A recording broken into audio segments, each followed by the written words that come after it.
да се свети Твоето име, да дойде Твоето царство, както на небето, така и на земята.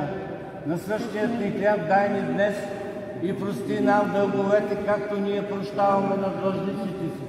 И ни въвеждай в изкушение и избави ни от лукавия.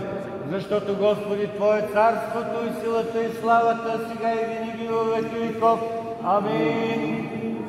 Благодарим Ти, Господи, благодарим Ти, че ни даде и тази възможност да посетим този свещен храм, православен, да отправим своите молитви към Теб и да закрили, Господи, нас, нашите семейства и всички близки, които обичаме. Пази ни, Господи, а Ти, Майчице, Света Богородице, бди над нас, както бдиш над Сина Си. Помилуй ни и изпращай свой ангел-хранител да пази всеки от нас и семействата ни. Амин.